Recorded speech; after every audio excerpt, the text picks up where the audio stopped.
شکر. اعوذ باللہ من الشیطان الرجیم. بسم اللہ الرحمن الرحیم. الحمدللہ صلی اللہ علیہ وسلم. میرے پیارے دوستوں، بزرگوں، ساتھیوں، بچوں، بھائی قوم کے لوگ ایک بات کہتے ہیں، ان کی بات کسی حد تک صحیح بھی ہے کہ ہمیں وہ بات نہیں بتلائی جاتی جو ہمیں چاہیے. یعنی کہ 24 گھنٹے کی زندگی ہم نے کیسے گزارنی، اس پہ تو بھی ہمیں کچھ بتلانا چاہیے نا، کہ بھئی 24 گھنٹے کی زندگی کیسے گزارنی. تو میرے سامنے دوسری پرابلم آ گئی، وہ میں آپ کو کلیئر کرنا چاہتا ہوں کہ بھئی اگر ہم نماز کی بات کریں تو ہم یہ دیکھتے ہیں لوگوں پہ نماز نہیں پڑھنی آتی. ڈگری لے رکھی مولویوں کی، مفتیوں کی، نماز غلط پڑھ رہے. پڑھنے سے مراد جو اس کے نماز کے پڑھنے کے طریقے ہیں کہ پیر کہاں رکھا جائے، ناک کہاں رکھی جائے، سر کہاں رکھا جائے اور کیسے رکھا جائے، یہ گڑبڑ. تو نماز وہ ہمیں کوس رہی، مسجدوں کو وہ ہمیں کوس رہی کہ جیسے اس نے مجھے غیر آباد کر رکھا، اللہ تو اس کو بھی ایسے ہی بیڑا غرق کر دے. پھر آؤ کپڑے دھونے پہ، تو کپڑے دھونے کے شرط کپڑے پاک ہونے چاہیے. تو میں یہ بھی ایکٹنگ کر کے بتایا کرتا ہوں کپڑے کیسے پاک ہوں گے. تو دیکھیے کپڑے بھی جو ہے ہمارے پاک نہیں. اب مسجدوں کو دیکھ لو، لوگ گندے سندے پیر لے کے مسجد میں چلے جاتے ہیں. تو اب بتائیے کون سی مسجد، اگر آپ اوریجنل بات سننا چاہتے ہیں مجھ سے تو مجھے بتائیں کون سی مسجد ایسی ہے جس میں پیر دھو کے اندر مسجد میں جانے دیا جا رہا ہو. اچھے خاصے سمجھدار لوگ، پڑھے لکھے لوگ، وضو خانہ ذرا دور ہے تو وہاں سے وضو کریے اور اپنا ننگے پیر بھی گیلے پیر لے کے آگے، جبکہ وہاں کو آدمی ایک وہ عام سڑک والا راستہ ہے، اس میں گندگی بھی پڑی ہوتی ہے، وہ تمہارے پیروں میں لگ کے آئی، وہ مسجد میں آ گئے.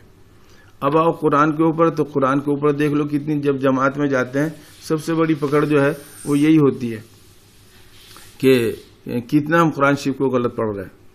تو میں اس لیے جماعت والوں کے ساتھ جڑا رہتا ہوں، انہیں سمجھاتا رہتا ہوں، بتاتا رہتا ہوں کہ بھائی یہ سیکھ لو اور سمجھ لو، اور اس طرح سے جو ہے اس کو جو الفاظ کیسے نکلیں گے وہ میں پچھلی ویڈیو میں بتلا چکا، عین غین کیسے نکلے گا. اور اذانیں دیکھو، گاؤں کے اندر دیکھو، گاؤں میں جاؤ تو وہاں کیونکہ مؤذن رکھتے نہیں تو وہ اپنا ایسے ہی چالو قسم کا جو ہے کوئی آدمی مسجد میں جو آئے گا وہ جیسی الٹی سلٹی پڑے، اور امام اس لیے چپ رہا کہ بیٹے اگر تو بولے گا تو تیری نوکری گئی. مگر میں تو چھوڑتا نہیں کہنے کو، جہاں کہیں موقع مل جائے میں چھوڑتا بھی نہیں.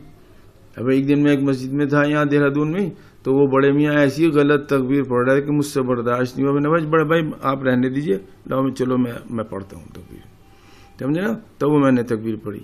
تو یہ حال ہے کہ بھائی ایک کوئی کہنے لگے جی پھر ہم کیا کریں. بھائی میں نے اپنے امام صاحب کو پکڑو نا کہ بھائی ہمارے تلفظ صحیح کراؤ، یا خالی ایسی الٹی سلٹی نمازیں پڑھتے رہو گے. میں نے بتایا نا، میں نے امام اس لیے نہیں بولتا بھائی کہ میری نوکری چلی جائے گی، تو سب کا معاملہ اپنا اپنا پھنسا ہوا ہے. تو اللہ نے ایک موقع دیا ہے بولنے کے لیے، تو میں آپ کے سامنے کچھ باتیں رکھنا چاہتا ہوں. ان میں زیادہ سے زیادہ جو کچھ بات بتا سکتا ہوں وہ بتانے کی کوشش کروں گا. ویسے کوئی مجھ سے ملنا چاہے تو مجھ سے آ کے مل سکتا ہے دہرادون میں. اور میں تو چاہتا ہوں کہ کوئی پورا پروگرام ایک شوٹ کر لے، اور اس کو اب یہ قسطوں میں شوٹ ہو رہا ہے تو پھر اس میں کوئی بات کہیں رہ جاتی ہے، کوئی بات کہیں رہ جاتی ہے. تو میں آپ کو اللہ تک پہنچنے کا طریقہ بتلانے کی کوشش کروں گا. اللہ تعالیٰ اس بات کو پوری طرح سے بیان کرا دے. ٹھیک ٹھیک ٹھیک. تو میرے دوستوں، بزرگوں، ساتھیوں، بہت سارے مذہب ہیں دنیا میں. ان کے لیے اگر وہ ہندی میں بولوں کہ ٹپنی کروں اس پہ تھوڑی سی، تو وہ یہ ہے کہ دیکھو وقت کے نبی کی جس نے بات مانی وہ جنت میں جائے گا. اب صرف ہمارا اسلام مذہب یہ تعلیم دیتا ہے کہ اب تو جو کلمہ پڑھ کے انٹری کرے گا، لا الہ الا اللہ محمد رسول اللہ صلی اللہ علیہ وسلم، اس کو پڑھ کے جو اسلام مذہب کو قبول کرے گا وہ جنت میں جائے گا. باقی نہیں چاہے وہ کتنے اللہ کو یاد کرے کچھ کرے. تو یہاں تک کہہ دیتا ہوں میں نے کہ بھئی اللہ کو ماننے والے سارے کے سارے دوزخ میں جائیں گے. کیوں؟ کہ اللہ کو یہ بات پسند نہیں کہ اللہ کو تو مانو اور اللہ کی نہ بات مانو. یہی ہو رہا کہ نبی کو تو مانتے ہیں، نبی کی بات نہیں مانتے. استاد کو مانتے ہیں مگر استاد کی بات نہیں مانتے. تو نبی کے ساتھ اللہ کے ساتھ ساتھ نبیوں کو بھی ماننا ہے، ان پر بھی ایمان لانا ہے، اور ایمان کے معنی ہے مان لینا۔ اور ایمان 3 قسم کا ہوتا ہے، علم الیقین، حق الیقین، عین الیقین، اور بریلی کو ان میں کچھ زیادہ بتاتے ہیں۔ تو کہنے کا مقصد یہ ہے کہ اللہ تک پہنچنے کے لیے پہلی شرط ہے ایمان۔ تو اگر آپ ابھی تک کلمہ نہیں پڑھا ہے تو آپ کلمہ پڑھیے اور ایمان لائیے، تو آپ کی ایک کلاس پوری ہو گئی سمجھو۔ اب دوسری شرط ہے علم۔ بھائی علم تو ہر کام کے لیے چاہیے۔ اب آپ گاڑی بناتے ہیں، پنکھا بناتے ہیں، ایٹم بم بناتے ہیں، بندوق بناتے ہیں، کچھ بھی بناتے ہیں، تو اس کے لیے علم ضروری ہے نا۔ تو دوسری شرط ہے علم۔ اب علم آپ نے کہیں انسٹیٹیوٹ میں جا کے سیکھ لیا، کسی کالج اسکول میں جا کے سیکھ لیا، یا کسی کے گھر جا کے سیکھ لیا ڈائریکٹ، تو یہ ہو گیا۔ اور اب تیسرا نمبر آتا ہے عمل۔ اب جو بھی کچھ سیکھا آپ نے اس پر عمل کر کے بتائیے۔ بھائی ناک کہاں تھی، کیسے رکھنی چاہیے نماز میں، ہاتھ کہاں باندھنے چاہیے، نظر کہاں رہنی چاہیے۔ بہت سے تو اتنی کھجلاتے ہیں داڑھی میں اور اپنے جگاسوں میں کہ بھائی جیسے ساری چیوٹی جو ہیں یا کیا بولیں وہ جوئیں وہ آج انہی کی گھس گئی، پورا ڈسکو ڈانس سا کرے ہیں نماز پڑھنا، کیا مصیبت ہو گیا۔ تو ایسے نہیں کرنا چاہیے۔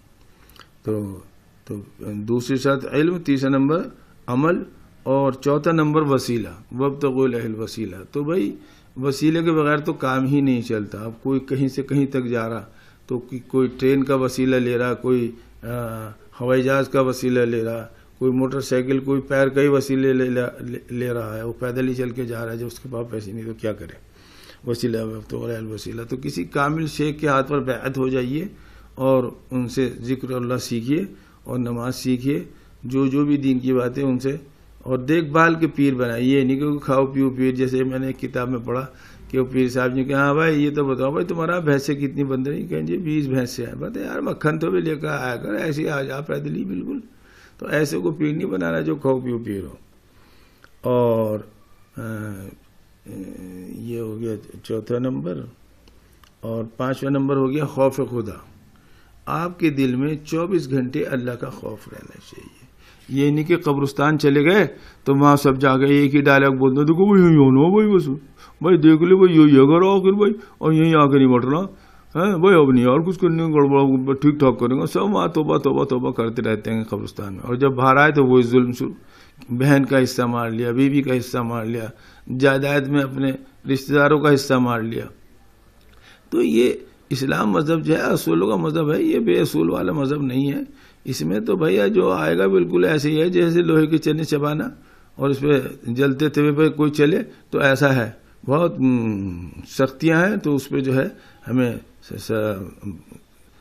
استقامت کے ساتھ جو ہے چلنا ہے، اور اس کی ایک ایک بات سیکھے، اس کو تبھی جا کے۔ اب اللہ نے تو صرف ایک ہمیں نماز کی بات کہہ دی، باقی تو بھی ہیں زکوٰۃ دو۔ اب زکوٰۃ نہیں دیتے بہت سے لوگ، تو زکوٰۃ سے اگر ٹھیک سے زکوٰۃ ادا ہو جائے، اب جیسے کہ مثال کے طور پہ میں آج کل اخباروں میں پڑھ رہا ہوں، عظیم پریم جی ہیں ایک صاحب، وہ 22 کروڑ روپے مہینہ لوگوں میں بانٹ رہے۔ اب بتائیے کتنا پیسہ بانٹ رہے ہیں، 22 کروڑ مہینے رکھتے ہیں۔ مجھے ایک قسط اگر مل جائے 22 کروڑ کی تو میں ایک فیکٹری لگا دوں مومن بنانے کی، سمجھے نا، میں وہ چیز بول رہا ہوں آپ کے سامنے۔ اور وہ 22 کروڑ روپے ان کے خرچ ہو رہے ہیں، کہیں تو بھی نظر نہیں آتے وہ پورے انڈیا میں کہ بھئی یہاں لگ گیا کوئی پیسے عظیم پریم جی کے۔ اب وہ کیا طریقہ ہے کہ وہ ہمیں سنگل جیسے آدمی کو تو دیں گے نہیں 22 کروڑ روپے، NGO بنا رکھی ہے لوگوں نے، اس میں دیں گے۔ وہ سب اپنا نقلی دستخط کر کے، نقلی کاغذات بنا کے دستخط کرے، خانہ پوری کاغذ کا پیٹ بھر دیا جس سے کہیں پکڑ دکڑ نہ ہو۔ تو وہ میں ٹھیک نہیں مانتا۔ اور ہر کام میں پیسے کی ضرورت ہے، یہ میں ضرور مانتا ہوں، کیونکہ میں دیکھتا ہوں بغیر پیسے کے کوئی گاڑی چلتی نہیں، باتیں چاہے کتنی کر لو لمبی لمبی۔ تو 24 گھنٹے ہمارے دل میں اللہ کا خوف ہونا چاہیے کہ بھئی ہم کوئی غلط تو نہیں کام کر رہے، ہماری آخرت تو نہیں خراب ہوگی اس کام کو کر کے۔ تو یہ باتیں وہی کرے گا جو اللہ سے محبت کرے گا، اور اللہ کا خوف بھی ہوگا اس کے دل میں۔ اور اخلاص، چھٹا نمبر اخلاص نیت ہماری یہ ہونی چاہیے کہ اللہ ہم سے راضی ہو جائے۔ یہ نہیں کہ جو سامنے بیٹھے میری تقریر سن رہے ہیں یہ راضی ہو جائیں، یہ راضی ہوں یا نہ ہوں اللہ راضی ہو جائے، کیونکہ اصل فیصلہ تو اللہ تعالیٰ ہی کرے گا میرے دوستو۔ تو ہمیں اور اس پہ حضرت علی رضی اللہ تعالیٰ عنہ سے کسی کی بات اچھی نہیں لگتی مجھ کو، آپ کو لگتی ہوگی کسی اور کی بھی صحیح، مگر مجھے تو حضرت علی سے پیار بھی ہے کیونکہ بھائی ہم اسی خاندان سے ہیں. تو حضرت میں لوگوں سے پہلے اس سوال اور کرتا ہوں، میں نے مجھے بتائیے کوئی اگر آپ کے منہ پہ تھوک دے، اللہ نہ کرے ایسا ہو، تو آپ کا غصہ 100 سے پار جائے گا یا 0 آ جائے گا؟